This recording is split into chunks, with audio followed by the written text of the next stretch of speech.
на скорости в 170-180 км в час. Эмиль Линдхольм, летающий финн, который выступает здесь на Шкоде.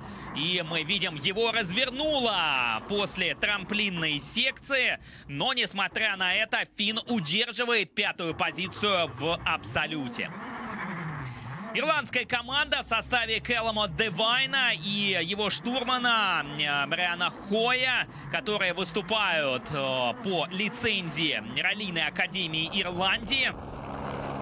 В прошлом году они даже сумели добраться до подиума на ралли в Венгрии. В этом году у них полноценный сезон.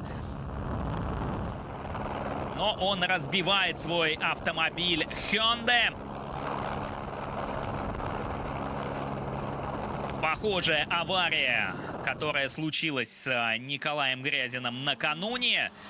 Неудачное начало этого сезона, откровенно говоря, для ирландца. Мы видим, насколько серьезной была эта авария, но, слава богу, экипаж не пострадал. Второй сход подряд. Те же самые проблемы были и на этапе в Риме 3 недели назад.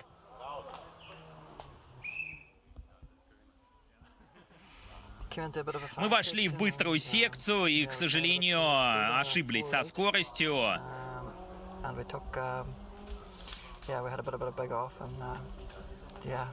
Да, конечно, очень страшная авария. Мы оказались на другой части.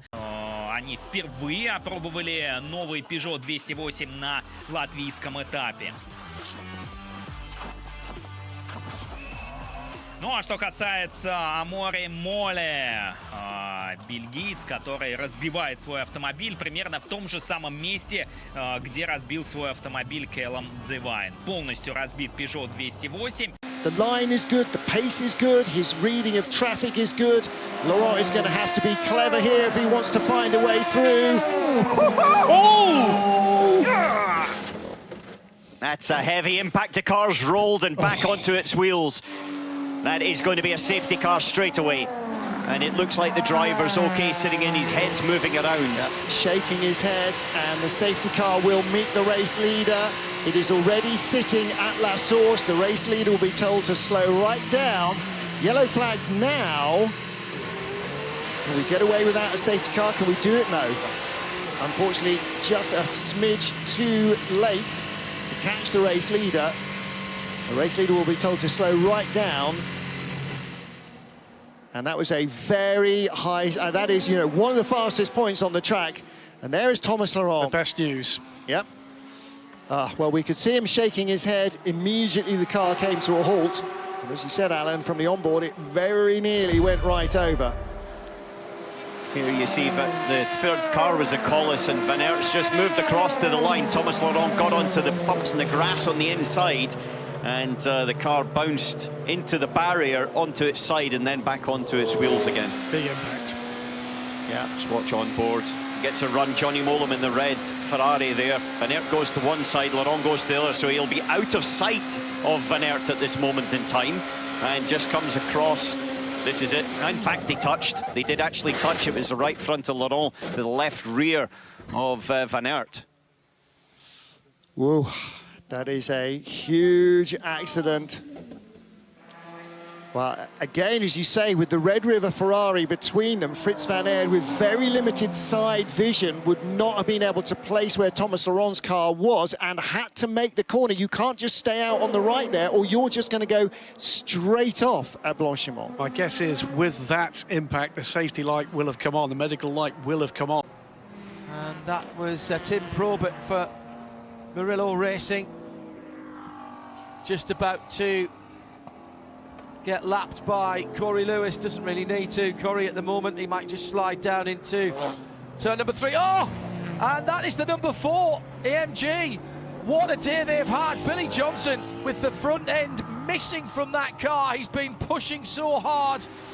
We know how hard he was shaping up to try and get somewhere close to the podium. The front end completely ripped off the left rear with a big dent in it as well, and he followed off the, oh my goodness, that's a huge impact coming out of the carousel. Followed off the number 56 car of Eric Voss, who came off the circuit, coming out of the carousel, threw up a whole load of dust now. I wonder if he'd put something down. No, it's not. It's down to turn 5, through turn 4 to turn 5. My apologies. Well, that was a very odd. I wonder if there's something on the circuit there, Jeremy, that caused that. So that was coming. I guess it was coming out turn 3 then, wasn't it? It was coming out. Yeah, it's coming out turn 3. And that means we're going to finish under caution. That is an extraordinary accident. My apologies. I saw the pace and the tightish left. It's coming out of 7. It was coming out of 7, Jeremy. We'll get it right eventually. Yeah. It's coming out of 7, and no, it's all right. It was such a violent accident that I thought it could only be coming out of the carousel with that turn. Some applause from the crowd nearby at Hurry Downs. On come the lights, 3, 4, 5. Out they go and away they go. Now can Larry Ten Voorde keep the lead as they accelerate down, and there's off on the grass there.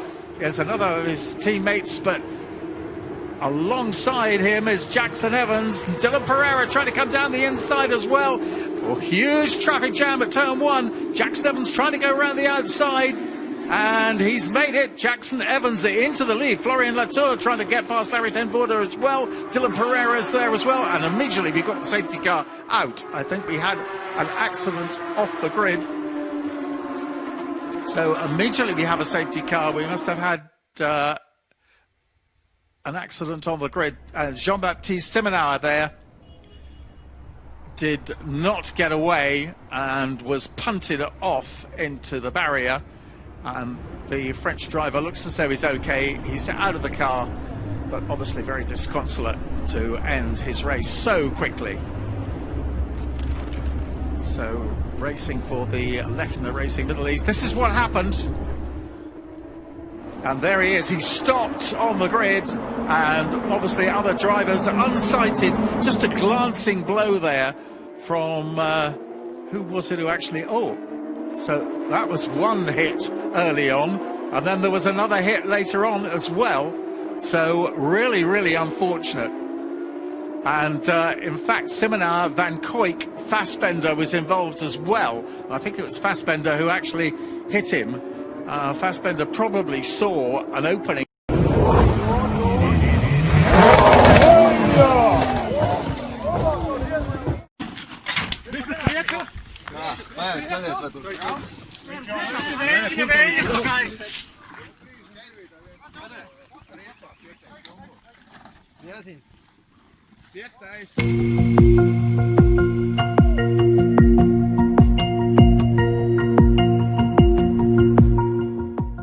Late braking.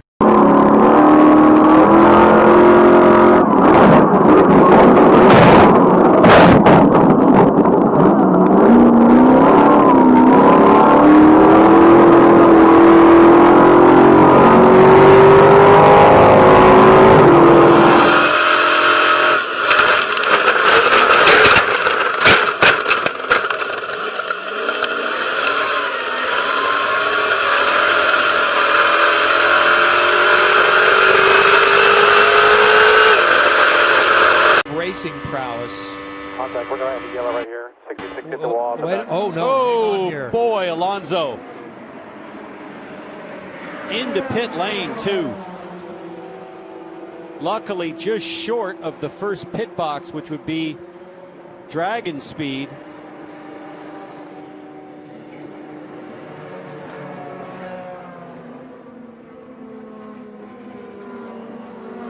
I see movement in the cockpit.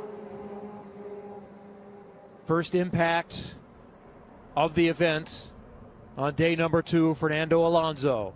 Look at how close he was to Hildebrand's crew. There you see Dragon speed, and then Dreyer Reinbold, the next pit stall. Alonso out. Pretty good right side damage. Nose, right rear. Not sure about the left side of the car. Exit turn 4 ended up on pit lane at pit in. Hit pretty good. You can see that debeaded both the right rear and right front tires from the rim. Watch again, on board Fernando Alonso. Entering turn 4. Up. That is a lesson every single IndyCar driver learns here. You cannot get on the concrete berm on the inside without loosening up the car. I've done it a couple of times. It is a massive moment. And it's going to be a tough lesson. You cannot touch that. You'll see it again on the onboard. And it's already, he already got way loose getting on that concrete berm. We talked about this yesterday. You find grip and grip and grip, and the car works better and better and better as you get lower below that white line on all 4 corners. And luckily he missed the attenuator because he was still probably sliding at 70, 80 miles an hour right there. Could have been a pit speed violation.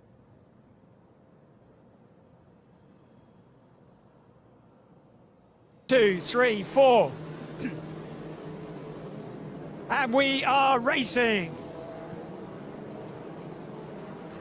And we got a spinner at the start. It looks like Jessica Bachmann, who's spun into another car further down in the middle of the grid, but it's Harold Prochik who steps off pole position, and Norbert Mikulis into second place. But you saw Jessica Bachmann getting completely sideways on the start line and collecting another car. We'll see a replay of that shortly. And Jessica Bachmann, on her return to the ADAC TCR Germany, all sorts of damage at the back of that car, and peels off to the side. So we're going to have another look at that. But our leader, as we've got a safety car out already, so we hadn't even got off the line, car is out. So let's have a look here. The car's got rolling, and you can see already that Jessica Bachmann was sideways. And did she make contact with Antti Burri? So what a bizarre start that was. She cut across and it looked like contact from Antti Burri that turned her sideways. For the absolute peak lap, it's not there, but for the mid positions in that critical reverse grid pole zone, several drivers finding good laps right at the last in that session. Yellow flag in sector 2. And that is why we've got Alessio Di Letta off the road for the second time this weekend, and in pretty much the same place that he went off the first time. That will bring qualifying to a conclusion. There are a few personal bests out there, but I don't think that was going to change in the battle for pole. Jake Hughes had set a personal best, but hadn't found any improvement in the middle sector, and Alessio Di Letta into the same gravel trap as before, and the same outcome for the session. We are going to neutralise it with that yellow flag, and it's Logan Sargent with 3 poles in a row. Fabulous lap for Logan Sargent, and he will be really excited to put the car not only up the championship by 5 points clear now of Oscar Piastri. Let's have a look at Di Letta. Looks like he lost it a bit later actually than he did earlier on. Yeah, big old snap of oversteer in the middle, and oversteer, white line, curbs, gravel, walk for Di Letta. Who will start at the back of the field after a tough old day for the Italian. Wir kommen also in die Schlussphase. 11,5 Minuten, die da noch zu fahren sind. Mit Julian Apotelosh als Spitzenreiter. Die Frage ist, jetzt ist die Meldung der Rennleitung raus, Wet Race wird angesagt. Das heißt, wer jetzt also wirklich wollen würde, der darf, nämlich die Reifen wechseln. Das wird aber definitiv momentan noch keiner machen. Nee. Jetzt ist die Frage natürlich, wie viel Regen haben wir? Und zwar in der Kurzanbindung scheint es etwas mehr zu sein. Da hat nämlich Jan Kasperling gerade eben den Porsche aus dem Ruder verloren und ist erstmal gerade ausgegangen. Hat aber nicht allzu viel an Boden verloren. Scheibenwischer ist dort an, weil ich wollte gerade noch sagen, wenn es auf der gesamten Strecke so wenig regnet wie hier bei Start und Ziel, dann ist das nicht dramatisch. Aber da hinten im Bereich der Conti-Spange, und wir haben das ja schon öfters gehabt, ne, im Bereich Dunlop-Kehre, Mühlenbach-Schleife dort und Noppela, da gab es sogar eine kleine Berührung zwischen den beiden. Da ist Jan Kasperling rausgefahren, die nächste fliegt ab, das ist mit der 59, der Dörr McLaren. Und an dem Steuer sitzt momentan Patricia Staliziane und der Safety Car kommt raus, das Safety Car muss raus. Erstmal die Frage vom Streckenmarschall in Richtung Patricia. Alles gut, Daumen hoch, alles fein momentan. Und dann könnte es natürlich sein, dass wir ein Ende finden im zweiten Lauf ADAC GT4 Germany, wie auch schon gestern, nämlich hinter dem Safety Car, wobei 10 Minuten ist eine lange Zeit. Ich weiß nicht, ob man da das Safety Car so lange draußen lässt. Der Plan der Rennleitung wird sich aber dann natürlich zeigen. Zunächst einmal natürlich, da fliegen sie reihenweise raus und Patricia Staliziane dann mit richtig Schmackes in die Reifen. Das war in der ersten Einstellung überhaupt nicht so zu sehen, aber daran siehst du, dass da wirklich im Bereich der Kurzanbindung massiver Regen schlagartig eingesetzt hat und Patricia Staliziane dort mit dem Dörr McLaren wirklich auch richtig abgeflogen ist. Aber wie gesagt, wichtig ist auch hier Marschalkowski im Sorg-Rennsport fliegen sie dort wirklich reihenweise, und Patricia Staliziane dort wie ein Torpedo schlägt sie in den Reifenstapel ein. Auch die ganze, hat man jetzt an einer anderen Kameraeinstellung gesehen, die ganze Leitplanke hinter den Reifenstapel doch wirklich sehr stark in Mitleidenschaft gezogen und somit natürlich die Entscheidung der Rennleitung, Safety Car muss unbedingt raus. In dem Fall Alexei Syschow, hatten wir ja schon kommentiert, ist unter Beobachtung der Rennleitung und auch hier ist man sofort natürlich mit den Augen auf den Monitoren zustatten und versucht dort eine entsprechende Lösung zu finden, während gerade eben, das war ja fast abzusehen. Entschuldigung, jetzt knallt es wieder, eingangs der dritten Runde mit der Ginetta, mit Cedric Pirro, der dort aber, das werden wir in der Zeitlupe sehen, auf der Innenbahn auch sehr motiviert in eine Lücke reinstoßen wollte, wo gar keine Lücke war, würde ich mal behaupten. Und dann kam von außen ein BMW, der die beiden Havaristen und aus der Ginetta läuft reichlich Flüssigkeit aus, was das wohl bedeutet. Sven, sagst du doch einfach mal. SC. Safety Car. Wird nicht mehr lange dauern und da muss natürlich die Rennleitung sofort dementsprechend handeln, weil das Auto steht mitten im Einlenkpunkt der Mercedes Arena. Wir haben auch gerade schon einen Porsche gesehen, der schon nach links ausweichen musste. Und schau mal, was da für Trümmerteile liegen. Also da gab es schon relativ viel. Safety Car ist auch jetzt bestätigt, kommt raus. Aber gut, so viel passiert in dem Moment nicht, außer dass wir das Feld jetzt mit den jeweiligen Hinweisschildern auf der gesamten Strecke einfrieren in den Positionen. Aber auch wir hatten an diesem Wochenende schon das ein oder andere Mal die Mitteilung von der Rennleitung. Achtung, da müssen wir das ein oder andere überprüfen, wegen eventuell Vergehens während der Safety Car Phase. Schau dir an, wo die Ginetta jetzt angeflogen kommt. Und jetzt fährt nämlich der Porsche nach innen. Und da war er schlicht und ergreifend unglücklich unterwegs. Und der Avia Racing BMW mit Hendrik Still hat er auch nochmal nachgelegt in Sachen Körperkontakt oder Karosseriekontakt. Also ich habe bei dieser Aktion jetzt gerade so ein ganz kleines bisschen das Déjà-vu zum GT Masters Rennen vom Lausitzring gehabt. Da war auch jemand auf der Innenseite ganz schnell unterwegs und dann hat er festgestellt, nee, da kriegst du keinen Bremspunkt mehr hin. Ja, vor allen Dingen, weil tatsächlich ja auch in dem Fall du gesehen hast, dass Cedric Pirro leider gar nicht eingelenken konnte, weil er noch zu schnell war. Er rutschte einfach oder fuhr in dem off the foot peg. Good he save. lost the front in there, but don't even follow racing. That's Looks like Jared Nassani, the number 59 on the Altus Motorsports Suzuki down. Look at Greg. He gets up over the top here and he realizes it's in too deep. The rear of the bike's coming around and then it just snaps on him. Now he's just along for the ride. Oh, that's also a little bit further right than a lot of people. Yeah. Don't you think? Yeah, but he's up and walking around is what we're hearing. That is great. But there's definitely a Suzuki GSX-R 600 that needs a little bit of love. Yeah, that thing is a while now. It looks like Almeido's having a look at Benjamin Smith as they go down into turn one, and he's going to make that pass. That one's for fourth place, so there goes Almeida. He's really starting to... Segundo com Urubatã Júnior em terceiro, Lucas Salles em quarto, Christian Moore em quinto, Nelson Monteiro em sexto, Marco Billy é o sétimo, o Zeca Pfeffer é o oitavo, na nona posição temos o Tom Vale, o décimo é o Georges Fragulis, aí você tem o carro número 7 do Lucas Salles, o 11º é a Ayman Darvish, o 12º é o Márcio Mauro e o Tom Vale foi para fora da pista e o safety car é quem vem para a pista. Mais uma vez temos a corrida neutralizada. O que foi que aconteceu com o Tom Vale? Olha só lá, o fim da reta, escapou e veio para a proteção de pneus. Fica com a traseira do carro destruída, o Tom Freitas Vale, ocasionando essa intervenção do safety car. Teve algum toque na traseira antes ali, Mendonça? Parece que sim, né? Porque a gente já teve a movimentação da câmera antes de tudo acontecer. E aí o Tom Valley, com toda a experiência que tem, já tira as mãos do volante, né? Uma experiência de You have to be very, very careful there not to get clipped by Habsburg and Rockenfeller as they came past. Oh, and here's a replay of some contact down at turn 1. And Robert Kubica with a full 360. Spun all the way around and getting going again as Fabio Scherer begins his own recovery up through the field. And this was Jonathan Aberdeen going wide just after. Habsburg had to take evasive action, and then Rockenfeller coming through as well. So even on a fairly hot day, you have to be careful, very careful with all that horsepower.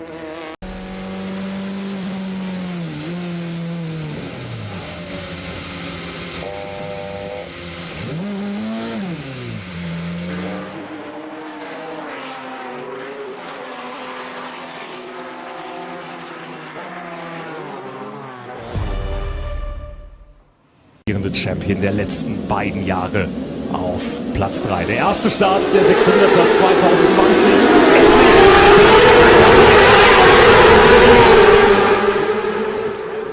Bisschen besser weggekommen als der Polesetter Viktor Steemann. Der versucht das aber außenrum irgendwie zu retten. Gabriel Noderer kommt von hinten mit der 7 rangeflogen und da hinten gibt es schon einen Sturz. 1, 2, 3, 4 Bikes mal mindestens schon aus dem Rennen. Und das sind natürlich diese kritischen Positionen auf den ersten Metern, wo sich eben nicht alles in aller Ruhe durchsortieren kann. Vorne an der Spitze hat das zum Glück besser geklappt. Da sind alle sitzen geblieben. Auch hier muss der ein oder andere nochmal aufmachen. Also hektische Startphase hier. Gerade bei so einem großen Feld ist es immer schwierig in die erste Kurve, weil es dann hinten immer wie so ein Ziehharmonika-Effekt staucht. Und dann ist es immer schwierig, alle nebeneinander, dass die da sicher durchkommen. Wenn ich mich nicht verschaut habe, ist da der Sandro Wagner, Paul Fröde. Das sind, ja, wie wir schon gesagt haben, Super Sportler und Super Stock liegen. Here come the lights. And we go green in Tempelhof. Good start from Roland. He might get the inside here on Da Costa on the run down to turn 1. Da Costa goes wide on the run down to the first corner. Roland doesn't fancy sticking the nose in. Then it is Buemi in behind, the top 3 or 4 line astern. Felipe Massa trying to go around the outside of Nick de Vries, but he loses time, and that allows Alex Lynn to go around the outside of Massa. He'll have the inside for the left-hander of turn 3, and Lynn should be able to make that move, and he does. So Alex Lynn up into 6th position, big lock-up, and Gunther smashes into the back of Oliver Turvey, and that is the end of the road for Gunther. Meanwhile, Verne leads, Da Costa 2nd, Roland 3rd, Alex Lynn defending a little from Felipe Massa, everybody else going side by side, Mortara trying to take 2. Managing those Dunlops, Goodyears. And Porsche off at Radion. And it's the 77 car, isn't it? That's the leader. That's Michele Beretta. I just paused for a moment there because I wasn't sure, JP, but that's been a huge moment. He's pointing the wrong way, looking down the valley at Radion, and the leaders in the race have just gone past there and past a yellow flag, and they're battling, and through into the lead has gone G-Drive and Mikkel Jensen. There was a green flag in the background, though, despite the track map, which was slightly deceptive, showing the yellows all the way up to the end of the first sector. I don't think that was the case. The yellows cover Radion. There was a clear green flag at the kink onto the Kemmel Straight, and that was Mikkel Jensen's invitation then to get in front of Philippe Albuquerque. Now can he stay there? Yellow flags from turn 1 to turn 4. Now what's going on? Have we had a failure of something? Is it raining? It's raining. It's raining on the far side of the track. I can see the rain now. It is definitely raining. Huge spin in front of the race leader. That's green. The board is green. Turn 4 isn't Les Combes, remember. Turn 4 is counted as Radion. Yes, so correct. Yellows from the first corner at La Source. Yes, and Les Combes 5. Nasty chop across though by Michele. You've got to be careful doing that. That's inviting somebody to run into the back of you. It is raining on the run down through Pouhon, and it's raining quite heavily. Track is wet, so up to you now. Over to you, Mr. Starter. So yeah, the option is all of a sudden available for wet weather tyres should you require them. We're inside the final hour, and how heavy's the rain? Where is it on the circuit? It's coming in, I think. Oh, that was a huge spin by Beretta. Has he? Well, I couldn't tell. I think he's lost a rear tyre, but that might have been through. That might have been through the spinning. Can't tell whether that was cause or effect. And there's just a huge amount of tyre smoke there from Beretta as he's sitting at the top of the hill. Goodyear tyre smoke in the air as the leaders of the race, and it's raining in the pit lane now. Definite left rear, but again, cause or effect, wouldn't like to say for Beretta. True, if it was the rear left that failed at Eau Rouge, then that would send him in the same direction, wouldn't it? That would have caught his attention. Yeah, but I'm also thinking about the direction that the car started to spin clockwise, and the energy all comes from the lack of grip from that rear left corner. So the other tyres, no doubt, will be completely flat spotted. Well, he'd been I don't know. There's blue sky over there, but and there's a car in the wall, and it's Mikkel Jensen. That's the race leader on lap 77. Jensen's in the wall in the wet part of the track. Must in the wet part of the track. I think it's Blanchimont, isn't it? Is he on the inside of Blanchimont? He slid sideways into the tyre barrier, and that whole section covered by a large rubber belt. I think it's Pouhon. He's coming down the hill to Pouhon, JP. Yeah. And he's braked and lost it on the way into Pouhon. He's gone miles off the track. It's his own fault. He's hit too much curb on the outside of Pouhon and lost it. They build those cars tough. He shouldn't. Should he be bringing that car back? He's trailing debris. It's not great, is it? The rear wing only attached on one side, and Philippe Albuquerque sideways now as well as he comes across the start-finish line in fully wet conditions, deciding though not to pit, so stays on the slicks for another lap. That's because it's only a third of the circuit maybe that's affected by rain. Do you know what? I think discretion has probably been the better part of valor from Jensen. Mikkel Jensen. Cancel full course yellow. It's not happening. Listen to the engine. You heard it spin the rear wheels up, and there's the thud. That's the sound of a big check being written right there. I don't think it's wet there. No, that was curb. He didn't catch the inside curb. Outside curb because he's gone too hot into the corner. Correct. Took too much speed into the first part. It was nothing to do with the downpour, which affects Blanchimont towards the end of the circuit. Just too hot, as you said. The only thing I would say is if there's any dampness on there, it will be the curbs that will pick it up, and even on hot, slick tyres. He's rode over the top of the curb. It's unsettled the car. It might have been a bit of rain on there, but it looked to me as though he was just pushing too hard, having just taken the lead in a brilliant manoeuvre. Yeah. And, well, obviously the ambient air is getting more and more humid as well. Full course yellow has been called. In order for that car to be recovered. And this is a prime time now to come in for your stop because the pit lane will not be closed. However, Albuquerque's just gone past, so he's going to have to wait another 7 kilometres for his opportunity. He's got 90 seconds on second, which is Konstantin Tereshchenko for Duquesne in the 30. So that's fine. Alex Brundle up the third now, and right on the tail of Tereshchenko. In comes the leader in LMP3, Tom Gamble, and there was a win, or certainly, you can't say with just under an hour to go, it was definitely a win, JP, but my goodness me, that was a very, very good finish thrown away. The marshals asking if the car will steer. If so, I think they're just going to pull it right out the way.